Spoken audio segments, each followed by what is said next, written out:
What is going on, YouTube friends and family? It's the guy with Beard, Guns, and Gear. Sitting in front of me, you will see the very attractive looking Bergara Wilderness B14, chambered in the very mighty 6.5 Creedmoor, Needmore, whatever you want to call it.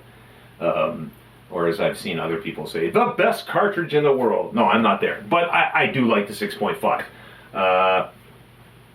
Why is it sitting in front of me? Go back and watch the video, Dream Rifle Becomes Nightmare, okay? This rifle, I have a love, I'm not going to say hate. I hated when I first shot it, but I'm not there anymore, and I'm going to tell you why. Because I've done things to it, and I've tried to fix it, because I'm a do-it-yourself kind of guy, and I didn't like the idea of shipping this off to Bergara and having it out of my hands for the longest time.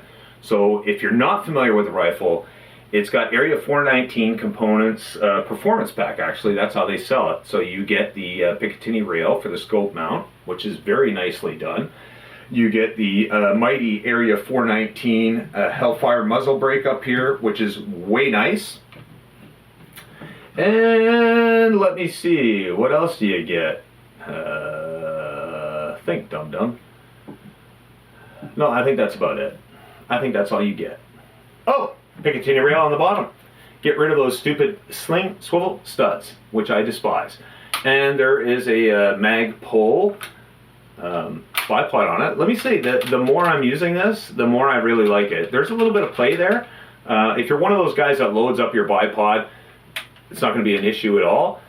I'm just kind of conscious about it, but there's a lot of features on this bipod that I really like. And this is not a bipod review, so I'm not going to talk about it too much, but just know that it's a decent option for not all that expensive of a price. Things I love about this rifle: the adjustable cheek riser, the QD flush cup for sling. These are things that Bergara is doing that I wish all rifle manufacturers would start doing. It takes AICS magazines, which is another fantastic thing.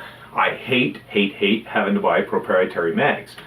It has an excellent smooth action. Now, the things I don't like about this, well, I really didn't like the overspray that was in the bedding blocks. And if you've watched all the series of videos, you'll see that was like a nightmare scenario for me. I should not have to take a rifle apart in order to correct an issue that should have been caught by quality control. Just my personal opinion. I mean, if you're paying $1,600 Canadian for a rifle, you shouldn't have to do that. All right, so I fixed that. Put it back on there, torqued it down to specs, shot it, and every now and then I would get 3-round groupings, beautiful 3-round groupings, basically touching. .43 I think was the best one I've ever got, and consult the Bergara website, and they said that it's, and this could be due to the rate of twist and the barrel harmonics in general, but it prefers a 140, there is an ELD-M and an ELD 143 grain ELD-X. Those are the 2 rounds that they recommend for the 6.5 Creedmoor. I didn't have any of that, so I was shooting lighter grain than what it recommends. So I was still getting pretty consistent sub-MOA. And by pretty consistent, I guess if I shot 25 groupings, I would say 20 of those would have been sub-MOA. There was the odd flyer, and I was like, what is going on with the odd flyer? So that brings me to the subject of this video. Is it worth it to bed your rifle?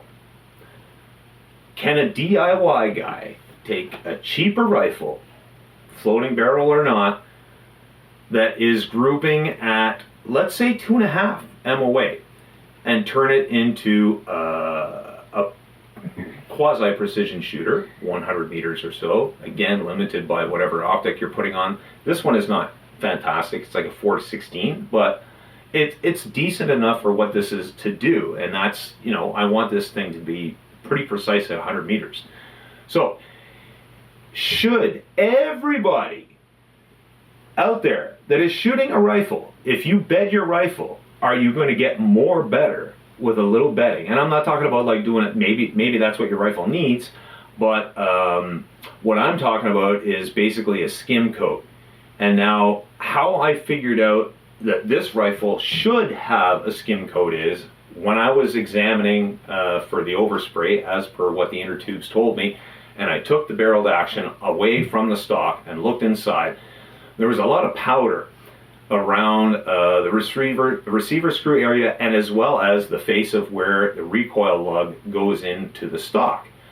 And as I moved my hand along there, a lot of that was paint, and I'm like, well, I mean, there shouldn't be paint powder in there at all, but what does the powder come from? Well, the powder is a production of the friction.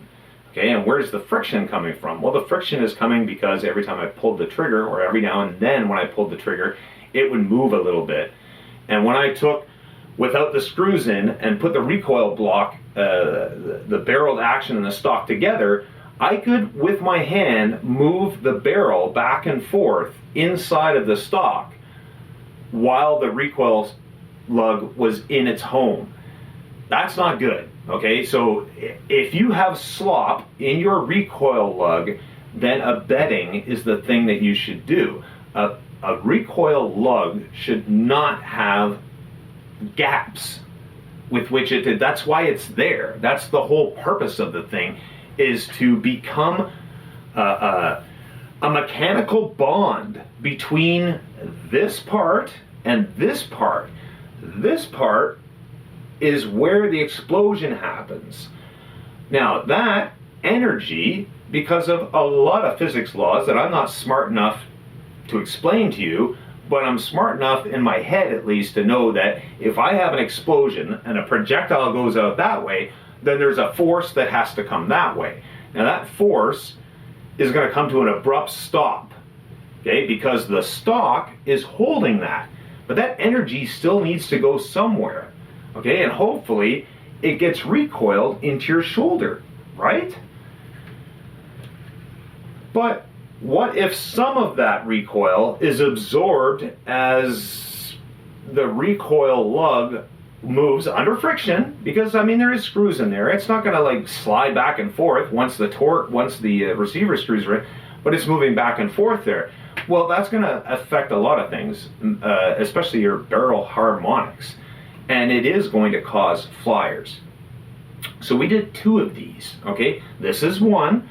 The other rifle is the worst Remington that was ever made, in my opinion. And I know you guys have said, I've got a Remington 783 and it fires fantastic, and it's got the wood stock and that thing is like lights out. Good for you. I'm glad, because it's a very budget-friendly rifle, and that's why my brother bought it, because that's what he was hoping for. But that thing is terrible. And I mean, we're getting 5-inch groupings with 2 rounds. It was horrible. You should watch that. That was the most frustrating. And my brother must have put $500 worth of ammunition trying different loads and stuff to try and get it there, but it would not, okay? So we did a betting on that one because I was wondering to myself, excuse me, maybe we can fix it. Maybe we can turn this into a dependable shooter, and maybe it doesn't get wrapped around a tree. So did that one, which was not even close to MOA on the best day of its life, and we did this one, which was shooting pretty consistent MOA, sub-MOA. Like I said, well, 20 out of 25. I'm not a mathemologist, but that's like 80% of the time, right? So that thing was shooting 80% of the time sub-MOA, and sometimes like 0.43. It was just once in a while would throw a flyer out, and the trigger felt good, the picture looked good. So I was pretty confident it wasn't my error. So we did them both, and we're going to try and answer for you guys, and also for us, if a bedding job helps every rifle. Did it help this rifle very much?